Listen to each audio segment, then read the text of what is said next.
आप सभी विद्यार्थियों का government.blocks यूट्यूब चैनल में पुनः स्वागत है। हमने इसे पिछली क्लास में विद्युत चुम्बकीय प्रेरण की घटना का अध्ययन किया और इस विद्युत चुम्बकीय प्रेरण की घटना पर ही आधारित है विद्युत जनित्र। तो आज हम पढ़ेंगे विद्युत जनित्र।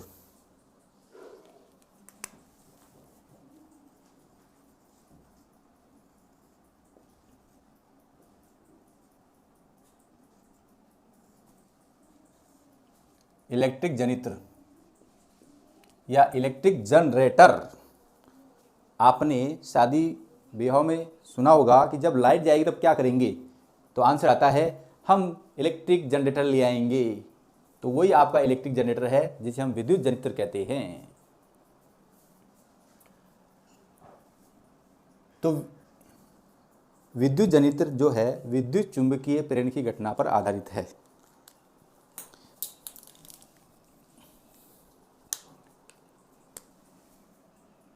यह है विद्युत चुंबकीय प्रेरण की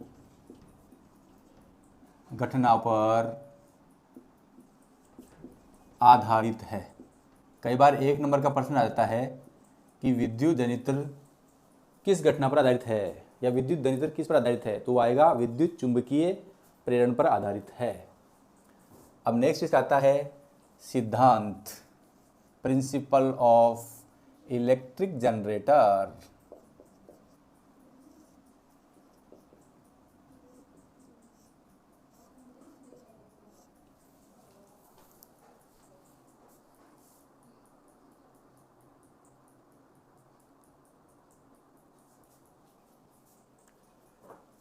देखो ये थोड़ा सा अपने गलत लिख दिया। जो विद्युत जनित यह है यांत्रिक ऊर्जा को, यह ऐसी युक्ति है, यह है ऐसी युक्ति है जो यांत्रिक ऊर्जा को मैकेनिकल इंजन को विद्युत ऊर्जा में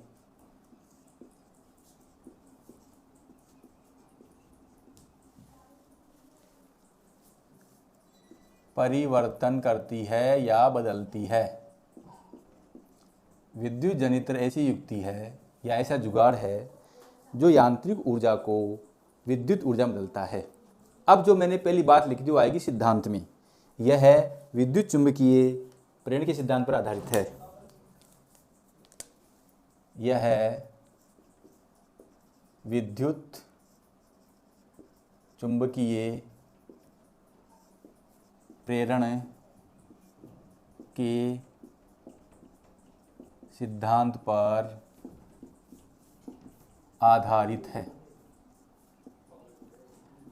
आप देखिए, जब यह विद्युत चुंबकीय प्रेरण के सिद्धांत पर आधारित है, अर्थात माइकल फैराडे भाई साहब ने जो चुंबक से निकलने वाली बल रेखाएं धारावाहिक कुंडली में प्रवेश करती है और जब बल रेखाओं की संख्या में परिवर्तन होता है तो उनसे विद्युत वाहक बल उत्पन्न होता है। उस विद्युत वाहक बल से धारावाहिक कुंडली में प्रेरित विद्युत धारा प्रवाहित होती है और इसी घटना को हम विद्युत चुंबकीय प्रेरण कहते हैं और यही इसका सिद्धांत है।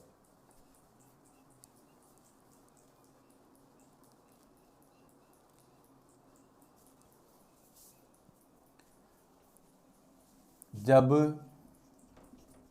किसी कुंडली को बंद पथ में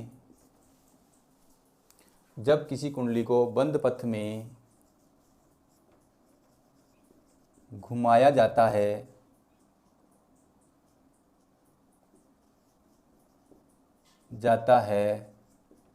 तो जब किसी कुंडली को बंद पथ का मतलब है उत्तरी ध्रुव और दक्षिण ध्रुव के मध्य, जब किसी कुंडली को बंद पथ अर्थात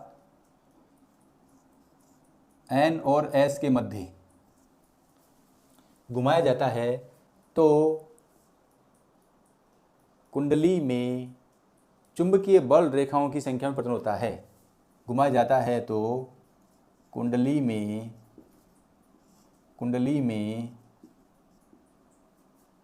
चुंबकीय बल रेखाओं की संख्या में परिवर्तन होता है, जिससे कुंडली में विद्युत वाहक बल उत्पन्न होता है।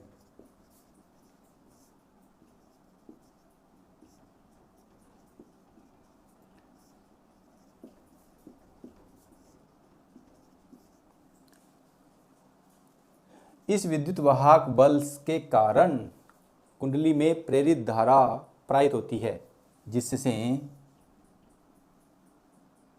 इसके कारण उत्पन्न होता है। इसके कारण मतलब विद्युत वाहक बल के कारण, इसके कारण कुंडली में प्रेरित विद्युत धारा प्रवाहित होती है।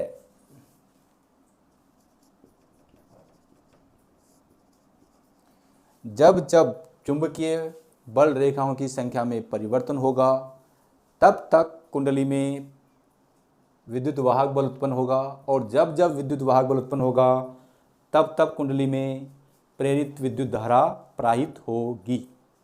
और यही विद्युत चुंबकीय प्रेरण का सिद्धांत है, और यही फैराडे का प्रथम नियम भी है।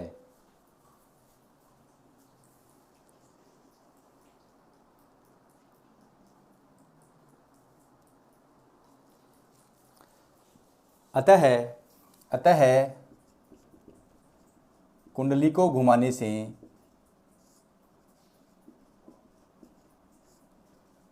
यांत्रिक ऊर्जा विद्युत ऊर्जा में बदलती है। अतः कुंडली को घुमाने से यांत्रिक ऊर्जा विद्युत ऊर्जा में बदलती है। दूसरा टॉपिक है इसकी संरचना।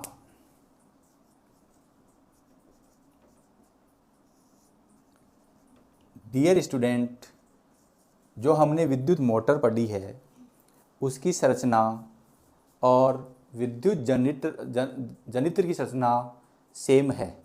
इसमें भी क्षेत्र चुंबक लगा होता है और विद्युत मोटर में भी क्षेत्र चुंबक लगा होता है। तो क्षेत्र चुंबक इसमें एक शक्तिशाली चुंबक लगी होती है जिसके दो ध्रुव N उत्तरी और S दक्षिणी होते हैं, और यही विद्युत मोटर में था, और यही आपके विद्युत जनित्र में है। तो क्षेत्र चुंबक की बात पिछले वीडियो में जो विद्युत मोटर पढ़ी थी उसमें से कॉपी करके यहाँ लिख देनी है। इसमें एक शक्तिशाली चुंबक लगी होती है जिसके दो ध्रुव N उत्तरी और S दक्षिणी होते हैं। दूसरा था आर्मेचर। तो विद्युत मोटर में भी आर्मेचर का काम वही था और विद्युत जनित्र में भी आर्मेचर का काम वही है।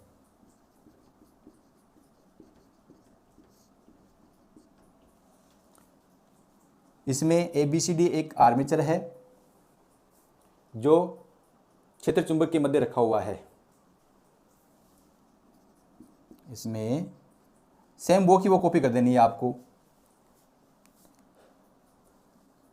तीसरा जो इसमें परिवर्तन है वो है विद्युत मोटर में विभक्त वलय लगे होते हैं।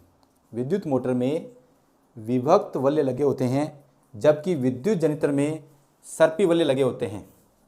तो यहाँ जो मेजर परिवर्तन है वो यह है, सर्पी बल्ले। अब ये सर्पी बल्ले क्या करते हैं? सर्पी बल्ले प्रत्येक आधे चक्कर में धारा की दिशा को बदल देते हैं, जबकि विद्युत मोटर में विभक्त बल्ले लगे होने के कारण विभक्त बल्लियों के सिरे बदलते थे। विद्युत मोटर में देखो प्यारे बच्चों, मैं दोनों में कंपैरिजन स्टडी साथ साथ बता रहा हूँ। विभक्त बल्ले में क्या होता था, हर आधे चक्र के बाद में विभक्त बल्ले के सिरे बदलते थे। पहले पी से क्यू सिरा था तो फिर क्यू से पी होता था। जबकि सर्पी बल्ले में क्या होता है, ये एक रिंग टाइप का होता है। सर्पी बल्ले क्या होता है, एक रिंग टाइप का होता है। तो इसमें सर्पी बल्ले नहीं बदलते हैं, हर आधे चक्र में धारा की दिशा बदल जाती है। सर्पी बल्ले रिंग प्रकार के होते हैं, ये रिंग प्रकार के होते हैं।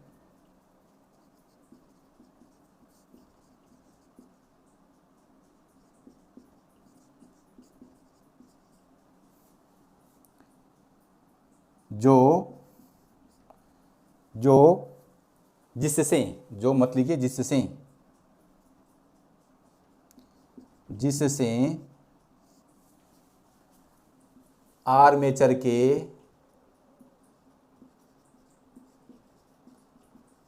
सिरे जुड़े होते हैं। वहां पे क्या होता था विद्युत मोटर में? विद्युत मोटर में होता था कि विभक्त बल्ले, ये अर्धचंद्राकार बल्ले होते हैं जो एक पूरे बल्ले के भाग होते हैं और जिससे आर्मेचर के सिरे जुड़े होते हैं। दोनों में सेम प्रक्रिया है। सर्पी बल्ले का जो महत्वपूर्ण रोल क्या है, ये हर आधे चक्र में प्रेरित धारा की दिशा को बदल देते हैं।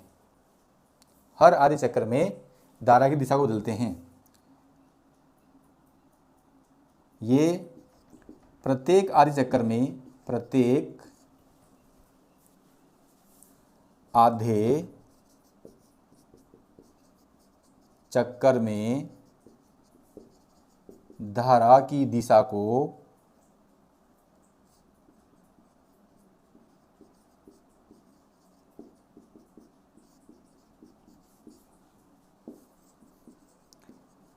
बदल देते हैं। बस सर्पी बल्लियों का महत्वपूर्ण काम यही है। बाकी विभक्त बल्ले में भी वो अर्धचंद्राकार होते हैं और एक बल्ले का भाग होते हैं। ये रिंग प्रकार के होते हैं जिसके सिरे जिससे आर्मेचर के सिरे जुड़े होते हैं। और नेक्स्ट जो है डी है, वो ब्रूस है।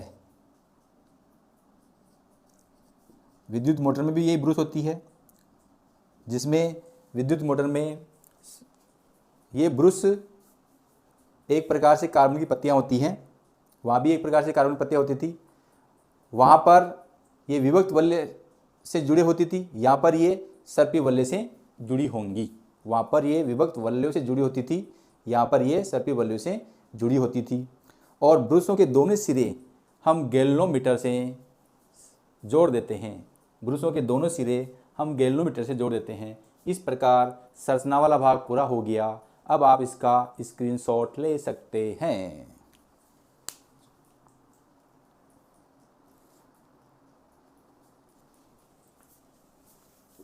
नेक्स्ट है इसकी कार्यविधि।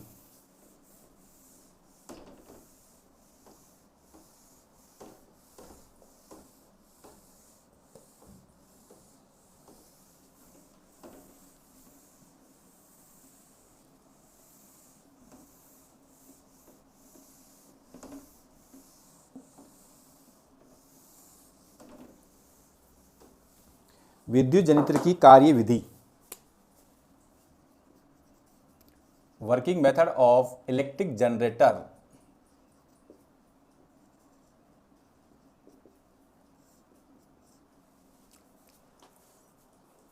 तो सबसे पहले हम इसका डायग्राम बना लेते हैं।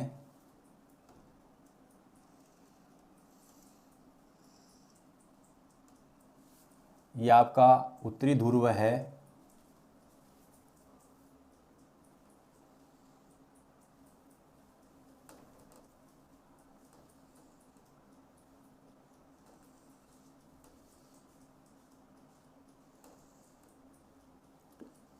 ये आपका दक्षिणी ध्रुव है और इसके बीच में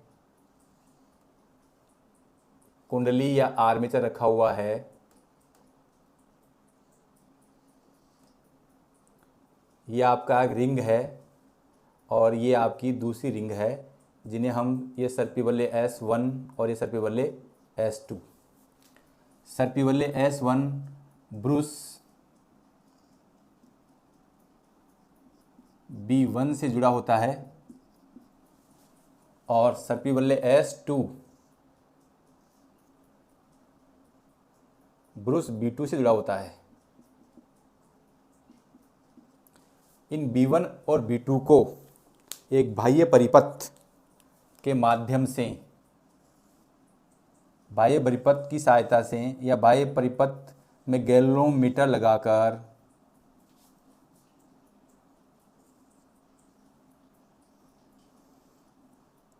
जोड़ देते हैं। ये जो रेड मैंने खींचा हुआ है ये बाह्य परिपथ है और बाह्य परिपथ में विद्युत धारा ब्रूस B2 से ब्रूस B1 की ओर प्रवाहित होती है। बाह्य परिपथ में धारा ब्रूस B1 से ब्रूस B2 की ओर प्रवाहित होती है। यहाँ पे जो चुंबक, हम जानते हैं कि चुंबकीय बल रेखाएं उत्तर से दक्षिण की ओर होंगी। चुंबकीय बल रेखाएं सदैव उत्तर से दक्षिण की ओर होती है और यही चीज़ हमने विद्युत मोटर में पढ़ी थी। यही चीज़ अपने विद्युत मोटर में पढ़ी थी। और आर्मेचर का नाम A, B, C और D। यह आपका विद्युत जनित्र का नामांकित चित्र हो गया। अब आप इसका स्क्रीनशॉट ले सकते हैं।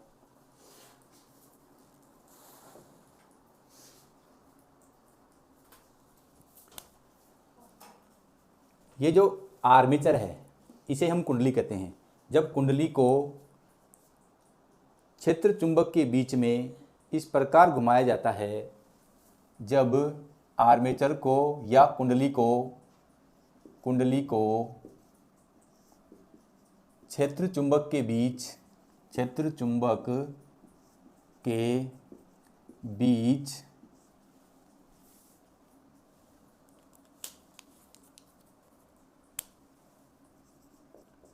इस प्रकार घुमाया जाता है कि फ्लेमिंग के दाएं हाथ के नियम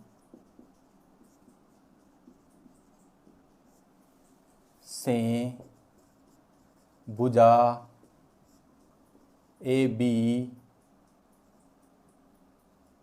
ऊपर की ओर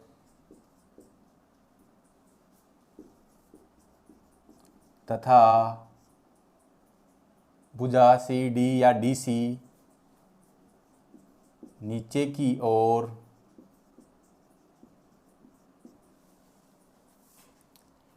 ओर गति करती हैं। अब देखो, जो फ्लेमिंग के दाएं हाथ का नियम है, ये लेफ्ट हैंड साइड है और ये राइट हैंड साइड है, ये दाएं हाथ का नियम है। जब अंगूठे, मध्यमा और तर्जनी को परस्पर हम लंबवत सेट करते हैं तो ये जो तर्जनी होती है वो चुंबकीय क्षेत्र की दिशा को दिखाती है और ये जो मध्यमा होती है वो कुंडली में प्रेरित विद्युत धारा की दिशा को दिखाती है। प्रेरित विद्युत धारा को दिशा दिखाती है। अंगूठा चालकी गति को दिखाता है। अंगूठा चालकी गति को दिखाता है। जब कुंडली को, ये को वर्ड में बार बार खा जाता हूँ, जब कुंडली को क्षेत्र चुंबक के बीच में इस प्रकार घुमाया जाता है कि वह फ्लेमिंग के दाएं हाथ के नियम से भुजा AB ऊपर की ओर तथा CD नीचे की ओर गति करती है, जिससे कुंडली में या आर्मेचर में दक्षिणावर्त घूर्णन होता है, जिससे कुंडली दक्षिणावर्त या क्लॉकवाइज गति करती है। देखो, विद्युत मोटर वामार्त गति करती थी फ्लेमिंग के बाएं हाथ के नियम से, जबकि विद्युत जनित्र फ्लेमिंग के दाएं हाथ के नियम से दक्षिणावर्त गति करती है। सर्पी बल्लियों पर गति करने के कारण हर आधे चक्कर में इसकी गति की दिशा बदल जाती है, जिससे धारा यदि पहले ए बी सी डी में बह रही है तो आधे चक्र के बाद में धारा डी सी बी ए में बहेगी। जब जैसे कुंडली दक्षिणावर्त गति करती है। अब आप इसका स्क्रीनशॉट ले सकते हैं।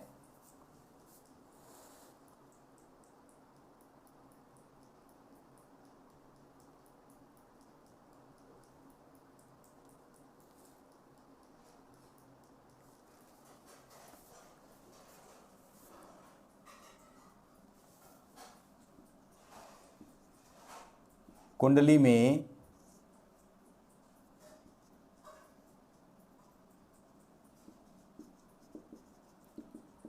धारा की दिशा ए बी सी डी की ओर होती है।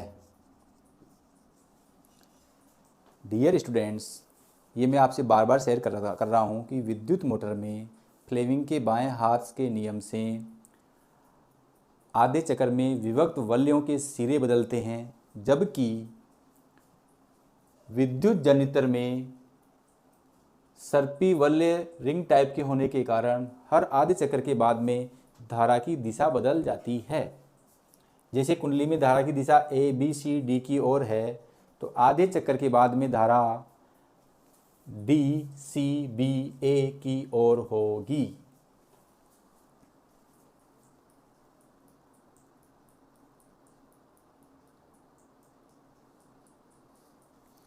यदि कुंडली में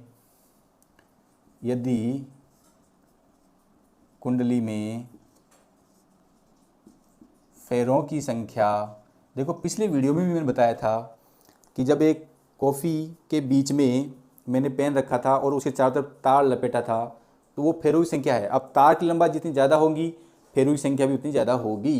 तार की लंबाई जितनी ज़्यादा होगी फेरों की संख्या उतनी ज़्यादा होगी।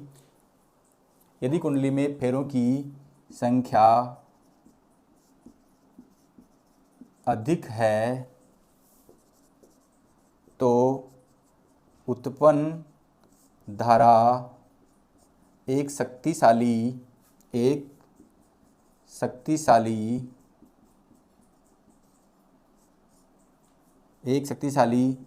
विद्युत धारा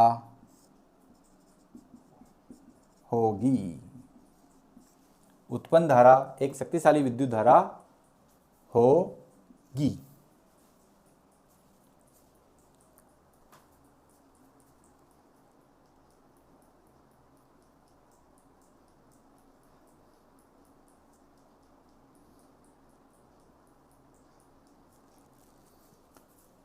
ये बात मैंने पहले कह दिया था कि इस स्थिति में जब कुंडली में विद्युत धारा ए बी सी डी की ओर प्रवाहित होती है तो विद्युत धारा ब्रुश B2 से ब्रुश B1 की ओर प्रवाहित होगी, या बाह्य परिपथ में धारा ब्रुश B2 से ब्रुश B1 की ओर प्रवाहित होगी। जो रेड कलर वाला परिपथ मैंने बनाया है इसे हम बाह्य परिपथ कहते हैं। तो बाह्य परिपथ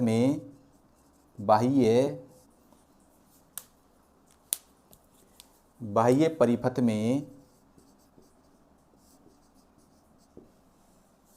धारा ब्रुश B2 से B1 की ओर बहती है या प्रवाहित होती है।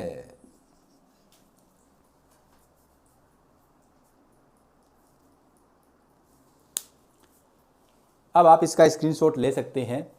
अब देखो जस्ट इसका उल्टा होगा। ये आधे चक्कर तक घटना ये हो गई। आधे चक्कर के बाद में क्या होगा? आधे चक्कर के बाद में भुजा धारा की दिशा बदल जाएगी। मैंने कहा था कि जो सर्पी बल्ले का जो महत्वपूर्ण रोल ये है कि सर्पी बल्ले में जहाँ विद्युत मोटर में विभक्त बल्ले के सिरे बदलते थे, यहाँ सर्पी बल्ले में हर आधे चक्कर में सिरे नहीं बदलते हैं, क्या बदलेगी, धारा। अब पहली धारा क्या बदलेगी, भुजा ए बी ऊपर की ओर, सी डी नीचे की ओर। अब धारा कैसी बहेगी, आज चक्र बाद में भुजा ए बी के नीचे की ओर और सी डी के ऊपर की ओर, अर्थात धारा की दिशा क्या होगी, डी सी बी ए की ओर होगी।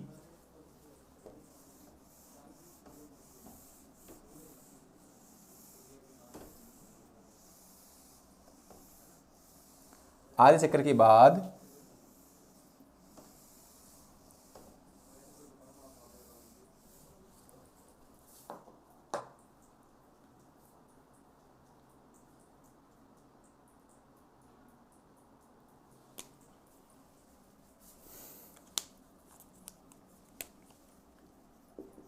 आधे चक्कर के बाद धारा भुजा ए बी में नीचे की ओर तथा सी डी में ऊपर की ओर प्रवाहित होती है, जिससे धारा की दिशा डी सी बी ए होगी। देखो हमने कुछ भी नहीं किया है।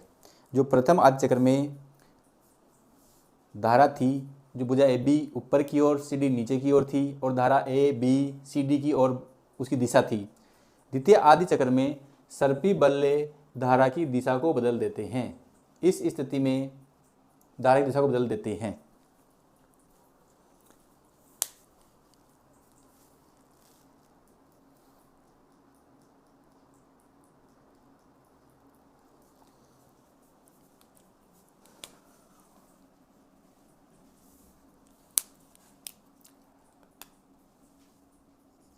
धारा की दिशा में परिवर्तन प्रत्येक आधे चक्कर के बाद होता है। देखो ये महत्वपूर्ण चीज़ है। पहले आधे चक्र में धारा की दिशा ए बी सी डी थी, दूसरे आधे चक्र की दिशा डी सी बी ए की ओर हो गई, तो धारा की दिशा में परिवर्तन प्रत्येक आधे चक्र के बाद होता है।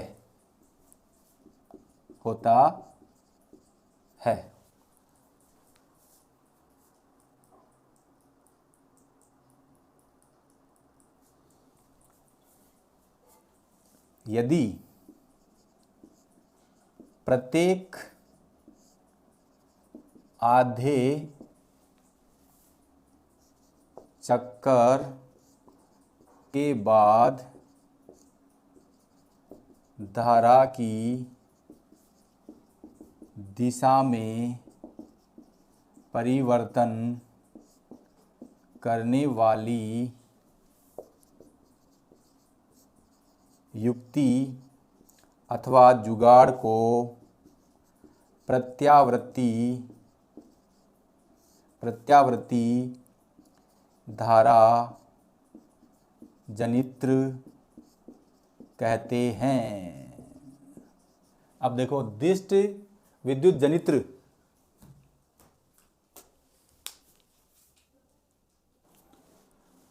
प्रत्यावर्ती धारा जनित्र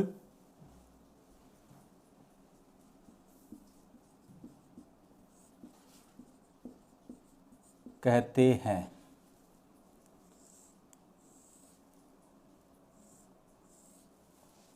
देखो प्रत्यावर्ती धारा जनित्र, इसे हम अंग्रेजी में कहते हैं अल्टरनेटिव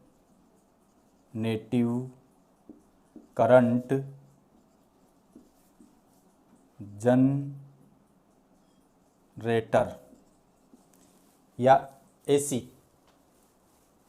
एक होता है डीसी, जिसे हम कहते हैं दिष्ट धारा जनित्र। दिष्ट धारा जनित्र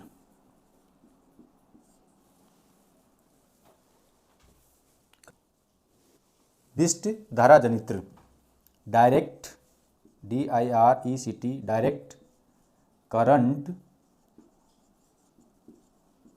जनरेटर या DC। कई बार परीक्षा में प्रश्न आता है कि प्रत्यावर्ती धारा जनरेटर की क्रियाविधि लिखिए। तो प्रत्यावर्ती धारा जनरेटर की क्रियाविधि तो ये सेम ऐसे की ऐसी रहेगी, इसमें कोई बदलाव नहीं आएगा। अब दिष्ट धारा जनरेटर की जो क्रियाविधि है उसमें केवल इतना सा परिवर्तन आएगा, क्योंकि ये जो सर्पिवल्य है वो दक्षिणावर्त घूमता है। ये क्या है? दक्षिणावर्त घूमता है।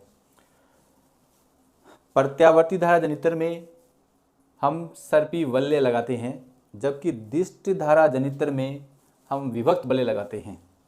इसमें लगाते हैं विभक्त बल्य।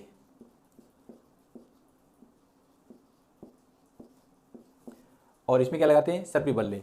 सर्पिवल्य क्या होते हैं? हर आधे चक्कर के बाद में विद्युत धारा की दिशा को बदल देते हैं, और जब बार बार हर आधे चक्कर में धारा की दिशा बदलती है तो उसे हम कहते हैं प्रत्यावर्ती धारा जनित्र। और जब विभक्त बल्य में विभक्त वल्य बदलते हैं तब उसे हम कहते हैं दिष्ट धारा जनित्र। और जो प्रत्यावर्ती धारा जनित्र का ग्राफ है वो आपका इस प्रकार आता है। आधे चक्कर में ऐसा रहेगा, फिर आधे चक्कर में ऐसा रहेगा, फिर आधे चक्कर में ऐसा रहेगा, फिर आधे चक्कर में ऐसा रहेगा। इसमें स्थिति ऐसी बनेगी, तो फिर आधे चक्कर में इसकी स्थिति ऐसी रहेगी। इस प्रकार ये क्रम से चलती रहेगी। जब इस प्रकार की जब स्थिति बनती है तो सर्पिवल्य के हर आधे चक्कर में धारा की दिशा बदलने से ये प्रत्यावर्ती धारा का चित्र इस प्रकार आता है। जब आप आगे की क्लासों में पढ़ोगे तो इसका चित्र इस प्रकार बना हुआ पाओगे। और जबकि ये तो हो गया आपका AC का ग्राफ,